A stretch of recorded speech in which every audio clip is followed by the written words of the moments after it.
বিসমিল্লাহির রহমানির রহিম। ফ্রিতে আমরা নিয়মিত ইংরেজি শিখি। আমরা আজ শিখব রুলস নম্বর 15, উইলের ব্যবহার। কোনো বাংলা বাক্যের শেষে করব, যাব, খাবো, ব, বে, বেন এর উপর উল্লেখ থাকলে উইল ব্যবহৃত হয়। উইল ব্যবহারের structure: subject plus will plus ভার্বের প্রথম রূপ প্লাস অবজেক্ট। নিম্নে কিছু উদাহরণ দেওয়া হলো: আমি স্কুলে যাব, I will go to school. সে ফুটবল খেলবে, হি উইল প্লে ফুটবল। তুমি কাজটি করবে, you will do the work. এই যে আমরা উদাহরণগুলি উইলের ব্যবহার করে করলাম, এভাবে আমরা যদি নিয়মিত ইংরেজির এই রুলসগুলি ব্যবহার করি বা প্র্যাকটিস করি বা চর্চা করি, তাহলে অবশ্যই আমরা একসময় ইংরেজিতে সুন্দরভাবে কথা বলতে পারবো। আমাদের ইংরেজি বলতে কোনো সমস্যা হবে না।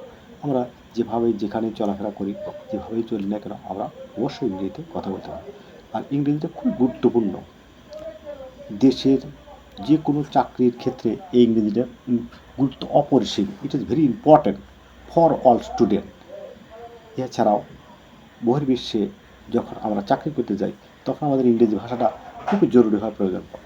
কারণ আমরা অনেকেই যখন বাইরে যাই, তখন সে দেশের ভাষা বুঝতে পারি না। কিন্তু যদি এই ইংরেজি ভাষাটা আমরা যদি নিজেরা যদি শিখতে পারি, তাহলে যেহেতু এটা একটা ইন্টারন্যাশনাল ভাষা, সেক্ষেত্রে আমাদের এই ভাষাটা যে কোনো দেশেই ব্যবহারযোগ্য এবং যে কেউ যে কোনো দেশেই এই ভাষাটা বোঝে, অফিসিয়ালভাবে অনেকে বোঝে। যার কারণে আমাদের এই ভাষাটা অবশ্যই জানা অত্যন্ত জরুরি প্রয়োজন।